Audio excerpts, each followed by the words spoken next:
সুপ্রিয় দর্শক, আমরা এখন কাউরান বাজারে।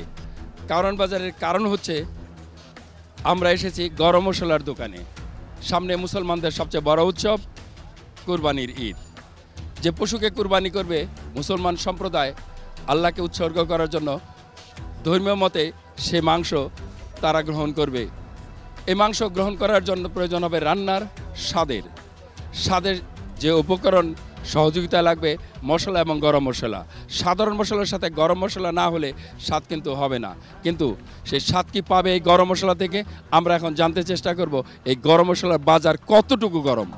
গত বছর একটু কম আছিল, এই বছর একটু এলাচির দামটা একটু বেশি, আর জিরার দাম গত বছর থেকে এবছর কম।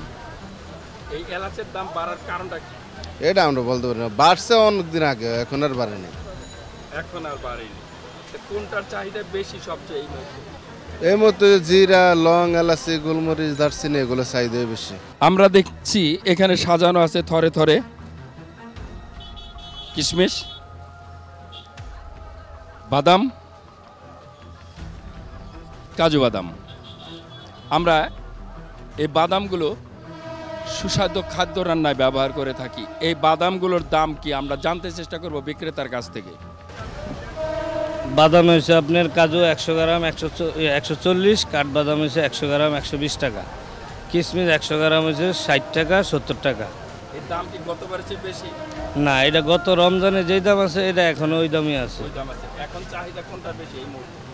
চাহিদা তো হচ্ছে আপনার কিশমিশ, বাদাম, এটা তো শ্যামের জন্য লাগে। 100% কপার কন্ডেন্সারে তৈরি ভিশন ফ্রিজ, তাই গুণে মানে অটুট থাকে বছরের পর বছর। ঈদ আসলে একটু দামটা বাড়ে। এবারকার মনে করেন যে অন্যান্য জিনিস, অন্যান্য মশলার দাম বাড়ে না, খালি এলাচটার দাম একটু বাড়ছে।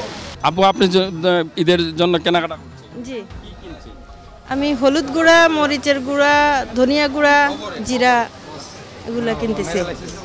মশলা, গরম মশলা, গরম মশলার মধ্যে আপনার এলাচ, দারচিনি, তারপরে লং। এগুলোর দাম কি স্বাভাবিক আছে নাকি বাড়ছে? না, এগুলোর দাম অনেক বাড়ছে, অনেক বাড়তি, আগের তুলনায় অনেক বেড়ে গেছে। কোন কোন মশলা বাড়তি দাম মনে হচ্ছে আপনার কাছে? আমার কাছে তো মনে হচ্ছে আপনার মরিচের গুঁড়ার দাম বেড়ে গেছে, জিরা, তারপরে আপনার দারচিনি, এলাচ, এগুলো সব কিছুর দামে বেড়ে গেছে অনেকটা। কিন্তু দোকানদাররা বলছে যে ওইটা গতবারের সমান দাম আছে, শুধু বাড়ার ভিতরে এলাচ দামটা বেড়েছে। না, মরিচের দামও অনেক বেড়ে গেছে। আপনার মরিচের দাম আগে ছিল 300 350, এখন হয়ে গেছে আপনার 500, অনেক বেশি। এখন মশলার চাহিদা বেশি, দাম একটু বাড়ছিল, একটু না অনেক বাড়ছে। এলাচি বাড়ছে, জিরার দামটা কম ছিল, একটু আবার বাড়ছে। জিরা ছিল আপনার 600, এখন 700 টাকা জিরা। এলাচি ছিল 2200-2300, এখন 3500। লবঙ্গ ছিল 1200-1300, এখন 1500। গোলমরিচ ছিল 800, এখন 1000। সব মশলার দাম বাড়ছে। এই এক মাসের ব্যবধানে প্রত্যেক দিন বাড়ছে। কেজিতে 100-200 টাকা, 1000 টাকা বাড়ছে এলাচির কেজিতে। কোনো মালের সরবরাহ কোনো ঘাটতি নেই। বাড়ার কারণ হচ্ছে যারা এলসি করে, যারা ইম্পোর্ট করে, তাদের কাছে সব কিছু, তারা ওখান থেকে দাম বাড়াতেছে, খুচরা বাজারে দাম বাড়তেছে, প্রত্যেক দিন বাড়তেছে। এই মুহূর্তে চাহিদা জিরা, এলাচি, লং, গোলমরিচ, গরম মশলা, সব মশলার চাহিদা, কিশমিশ, বাদাম, সব চাহিদা বেশি। যাদের সামনে ঈদ এগুলা লাগবে, এগুলা চাহিদা বেশি। হলুদ, মরিচ, সব মশলারই চাহিদা বেশি। আমাদের দেশের মশলাগুলো, সেগুলোর দাম কি ঠিক আছে না? আমাদের দেশের মশলা দাম ঠিক আছে, বিশেষ করে বিদেশি মশলা দাম বেশি। এগুলো তো সব ইম্পোর্ট করতে হয়, সবই ইম্পোর্ট। মশলা তো 90% ইম্পোর্ট করে। এই কারণে মশলার দাম, ডলারের সংকট, জ্বালানি তেলের অজুহাত, কস্টিং বেশি, এগুলোর সংকট দেয় দাম বাড়াতেছে, প্রত্যেক দিন দাম বাড়তেছে। মশলার বাজার গরম, বিশেষ করে গরম মশলার বাজার বেশি গরম। এই গরমের কারণ কি? গরমের কারণ হইলো আপনার যেমন সামনে আইতেছে কোরবানি ঈদ, আর মানুষও তো গরু খাইতে হইব, দেশি গরু, বিদেশি গরু। আপনার যেমন এলাচের দাম অনেক গরম, 2200 টাকার এলাচ বর্তমানে 3600 টাকা, তারপরে আপনার 2700 টাকার এলাচ বর্তমানে 4600 টাকা, তারপরে আপনার লবঙ্গর কেজি ছিল 1100, ওই লবঙ্গ বর্তমানে 1600 টাকা, গোলমরিচের কেজি ছিল 750 টাকা, বর্তমানে 1100 টাকা। জিরার দামটা তো বাড়ে না, জিরার দাম কমছে, জিরা বর্তমানে 600 টাকা চলতেছে। তারপর অন্যান্য প্রোডাক্ট যেমন বাদামের আইটেম, কিশমিশ আইটেম, এগুলো বাড়ছে। আর বিশেষ করে আপনার কয়টা আইটেমের ডাউলের দাম বাড়ছে, আর অন্যান্য কোনো কিছুর দাম বাড়ে নাই। যেগুলো দেশি মশলা বিক্রি করছেন সেগুলোর দাম কি স্বাভাবিক আছে, স্থিতি আছে? স্বাভাবিক আছে, শুধু বাইরেরগুলোর দাম বেশি। বাইরেরগুলো বাড়ার কারণটা কি? কারণটা তো ভাই আমরা তো বলতে পারি না, ওদেরকে জিজ্ঞেস করলে ভাই দেন ডলারের দাম বেশি, এই কারণে আমরা এগুলো তো আনতে হয় ডলারের মাধ্যমে, এই কারণে দাম বেশি।